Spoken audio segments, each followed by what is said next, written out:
यह लक्ष्मण का बहुत बड़ा विफलता है कि लक्ष्मण अपने आप को दास मानता है। लक्ष्मण जंगल की ओर बढ़ते हैं। जब जंगल जाते हैं लक्ष्मण तो विचार कीजिए, एक बानर मिलता है। वो बानर लक्ष्मण जी को जिभिया निकाल करके दूस रहा है, ऐसे करता है, ऐसे से दूस रहा है। लक्ष्मण तो क्रोधी स्वभाव का था, थोड़ा गुस्सालू स्वभाव का था। लक्ष्मण कहते हैं क्यों न बाण उठा करके ये बनरवा को मार ही दे। लेकिन याद रखिए, आपकी भारतीय संस्कृति वो समय इतना बढ़िया था कि बिना बड़े भाई का आदेश के बिना छोटा एक कदम भी आगे नहीं बढ़ाता था। यह संस्कृति था आपके देश में। कुछ भी करता था छोटा भैया तो बड़े भैया का आशीर्वाद लेता था, आज्ञा लेता था, तब वह एक कदम आगे बढ़ाता था। ये आपकी ही संस्कृति है, ये आपके भारत का ही संस्कृति है। आज उस संस्कृति से हम लोग सैकड़ों किलोमीटर दूर हैं। एक आदमी हमको बोला, जब मेरा बड़ा भाई रोड से आता है ना तो हम रोडे छोड़ देते हैं, उनका चेहरा देखने में हमको अच्छा नहीं लगता। कैसा संस्कार के हैं, कैसा जीवन जी रहे हैं, कितना नॉलेज का जीवन जी रहे हैं। विचार कीजिए, मधेपुरा जिला में एक आंगन में 17 गो टट्टी लगा हुआ, लगता था भारत की नक्शा है। जब कुछ आदमी हमको ले गए आंगन, चलिए बाबा चरण दीजिए, चरण देने के लिए गए तो देखे भारत का नक्शा जैसा टट्टी लगा हुआ, कोई किसी से प्रेम नहीं, सब सबसे गाल में फुलाए हुए थे। हमने कहा ये क्या है, भारत का नक्शा? कहा बाबा लड़ाई है, हम सब में है। हमने कहा कौन चीज की लड़ाई? कहा लड़ाई तो कुछ नहीं है, लड़ाई है मोच का, मोच का। उनके लिए 10 रुपया देते हैं, मोच कटा लो, नहीं मोच रहेगा, लड़ाई हो। लक्ष्मण सोचते हैं कि बानर को मार दो, लेकिन चाहते हैं राम के पास। तब तक मेरे बानर देखिए दूसरा प्रसंग और तैयार करता है। लील निकाल करके दिखाने लगा लक्ष्मण को, दूसरे लगा। एक तो मुंह से दूसरा आता, उसके बाद लील निकाल करके दिखाने लगा। जब लील दिखाने लगा तब देखिए लक्ष्मण को और क्रोध हो गया और गुस्सा हो गया। लक्ष्मण सोचते हैं कि नहीं, कुछ भी करना अच्छा नहीं है, भैया से पहले आदेश लेते हैं। लक्ष्मण लौट जाते हैं, लकड़ी भी नहीं चुनते हैं, लौट करके आते हैं, कहते हैं भैया भैया भैया। कहा क्या बात है लक्ष्मण, बहुत उत्तेजित मालूम पड़ते हो, चंचल हो।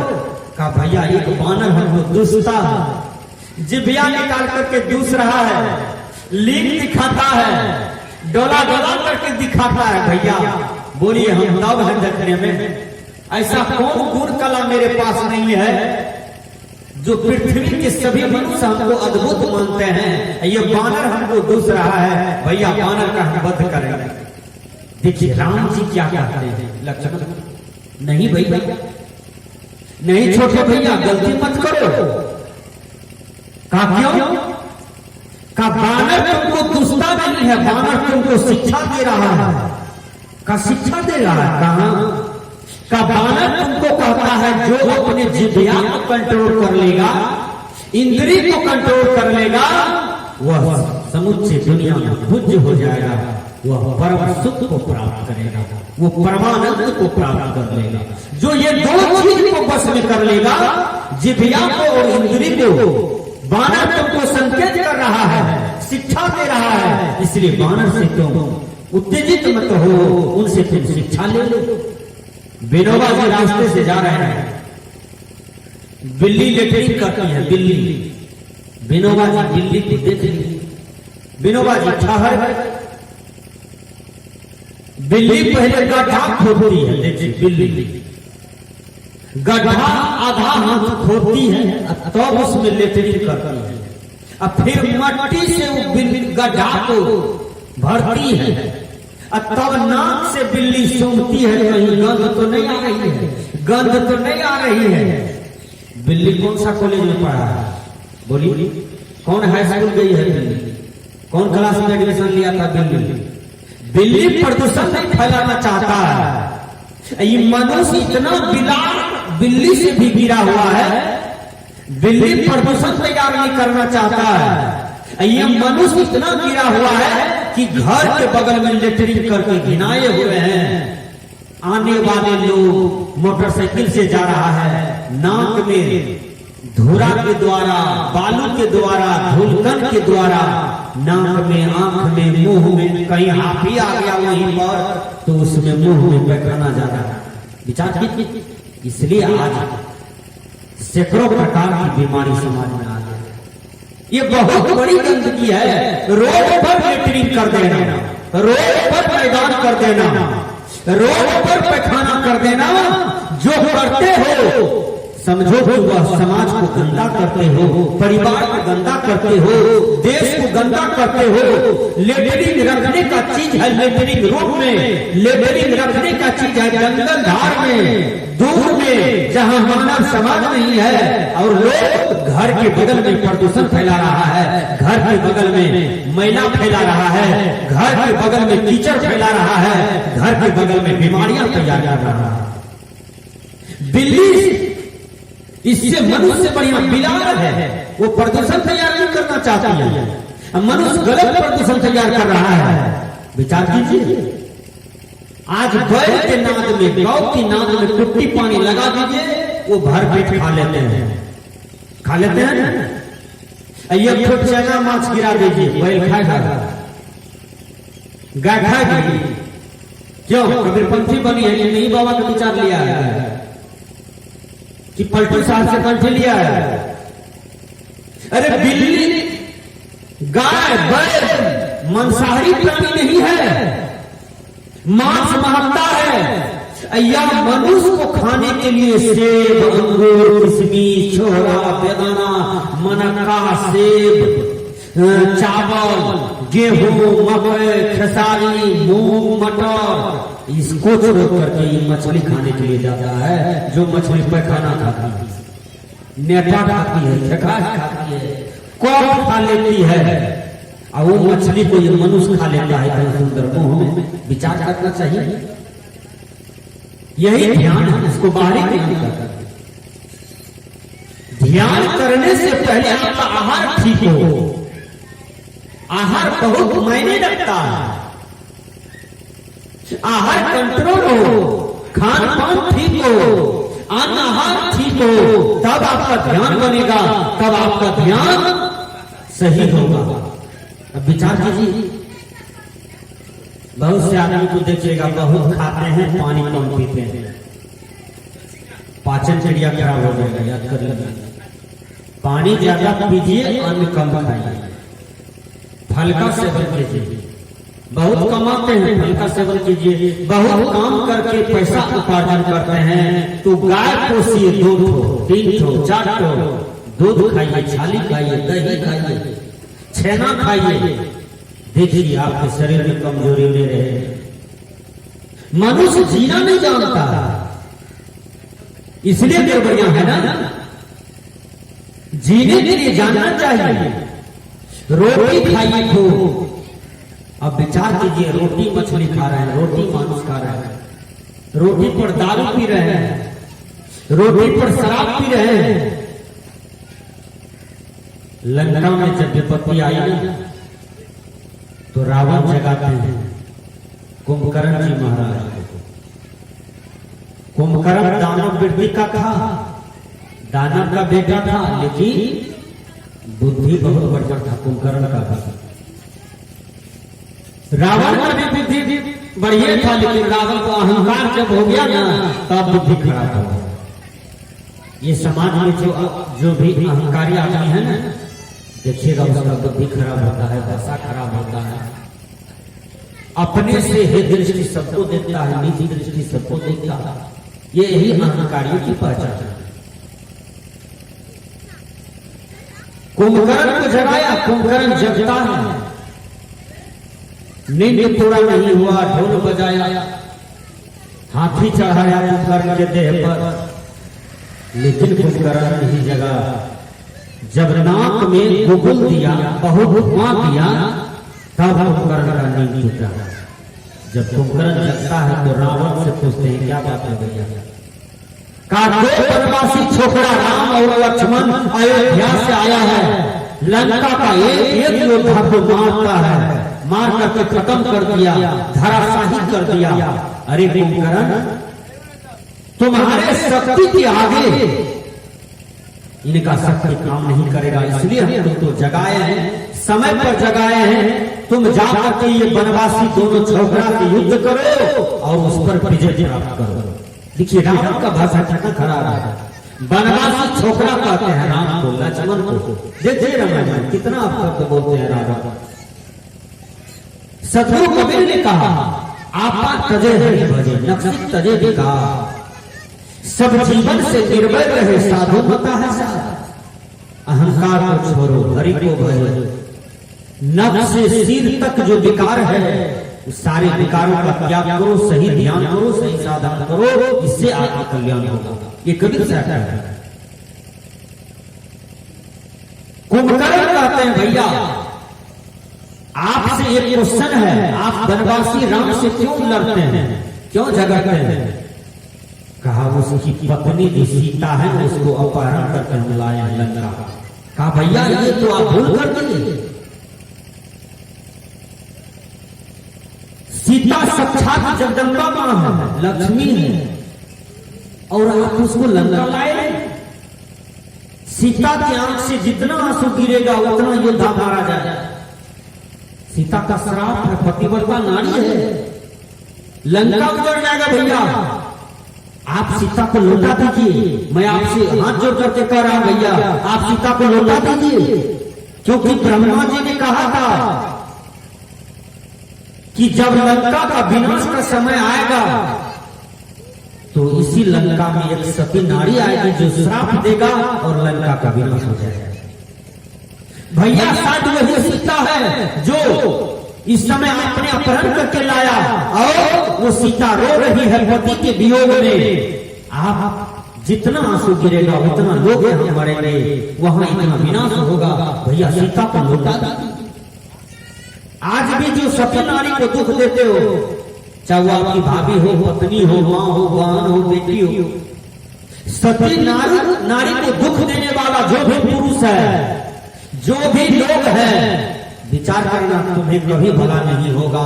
सती नारी का जितना आंसू चुएगा उतना दरिद्र होते जाओगे, उतना ही मुसीबत में पड़ोगे, उतना ही यह संसार में बखलाओगे। सती नारी की इतनी बड़ी शक्ति होगी। तो हमने कहा भैया लौटा दीजिए, सीता को लौटा दीजिए। तब देखिए रावण क्या कहता है। रावण कहता है कि अरे कायर, हमने तुमको जगाया युद्ध करने के लिए, वनवासी छोकरा से लड़ने के लिए, उठा के बजाने के लिए, मार देने के लिए, मर्डर कर देने के लिए, और तू हमको प्रवचन सुना रहा है, तू हमको भाषण सुना रहा है।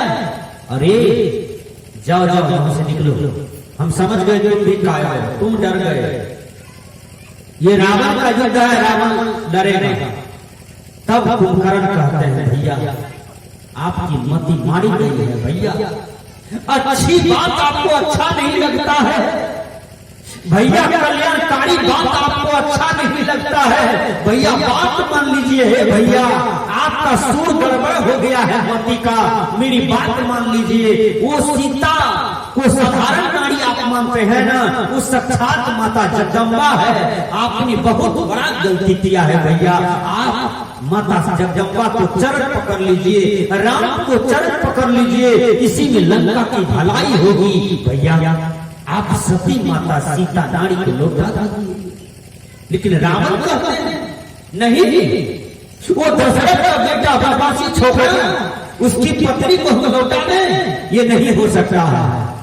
रावण उनसे ब्याह करेगा, रावण सीता को पत्नी बनाएगा और सीता के साथ भोग करेगा, और सीता जैसे मेरी पत्नी मंदोदरी है उसी तरह से मैं सीता को भी बनाऊंगा। अरे कुंभकर्ण, यदि तुम मुझे साथ नहीं दोगे तो कोई बात नहीं, ये तो मामला रावण का है, रावण अकेले जाओ तुम सो जाओ, हमको तुमसे काम नहीं है। कुंभकर्ण बेचारे खूब रोने लगते हैं वहां पर। आधा घंटा तक कुंभकर्ण खूब रोता है।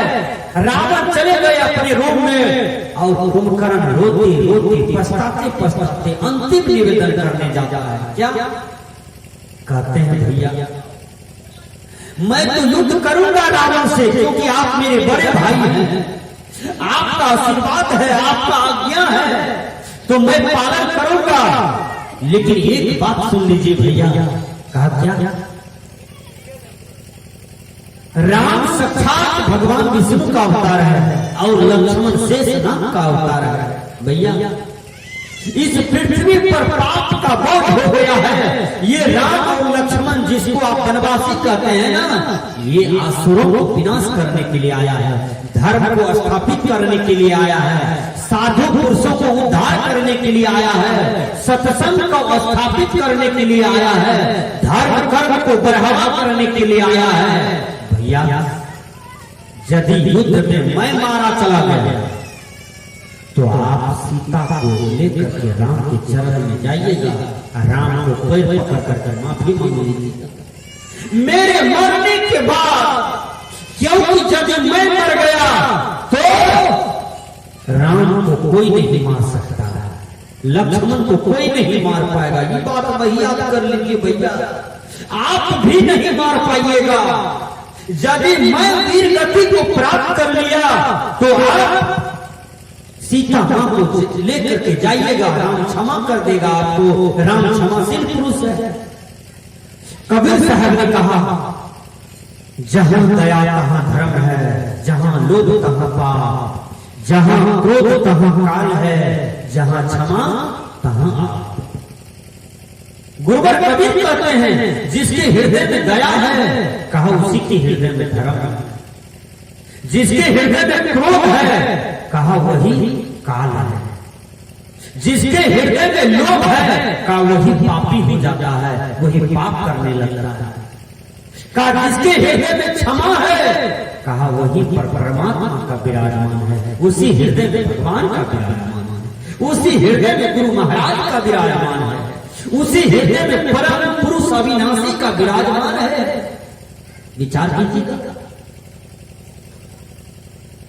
रोते रोते कुंभकर्ण बेचारे रावण के नजदीक से हट गए और युद्ध करने के लिए जाते हैं।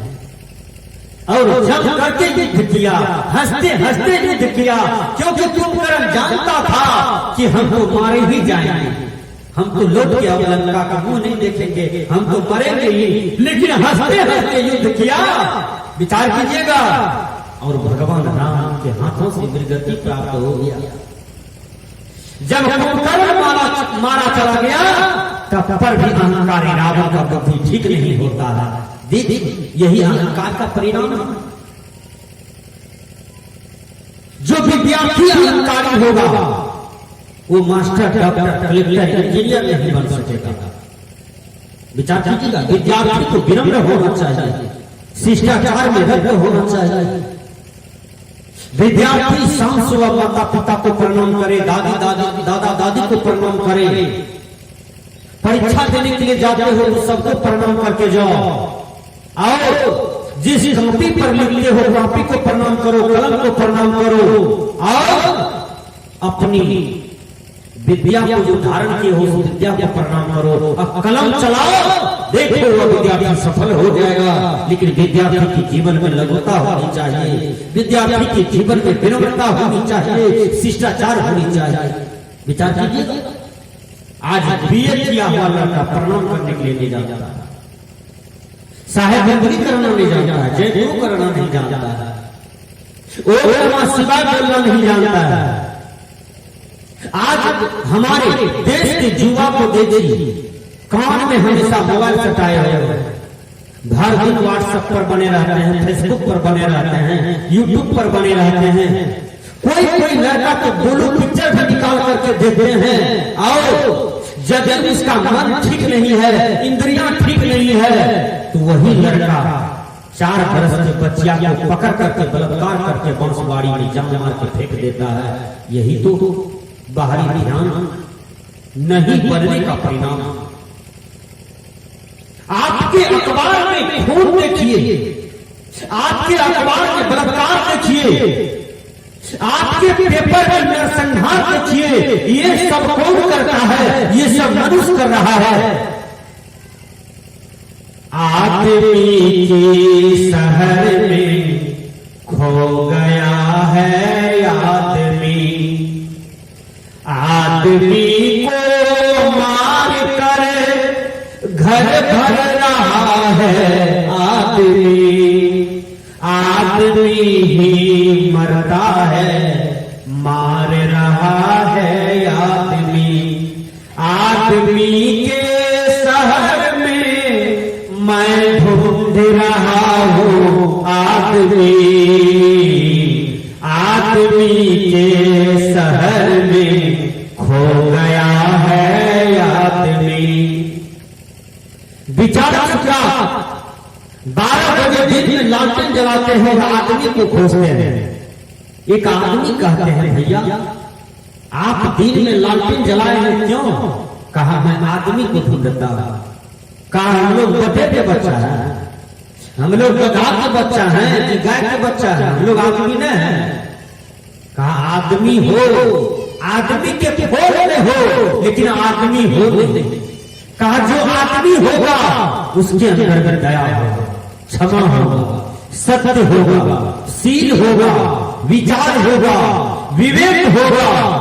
कहा ये दिव्य गुण आदमी के अंदर में होगा, जो ये दिव्य गुण इसमें नहीं है तो वह आदमी की खोज में है, लेकिन आदमी नहीं है।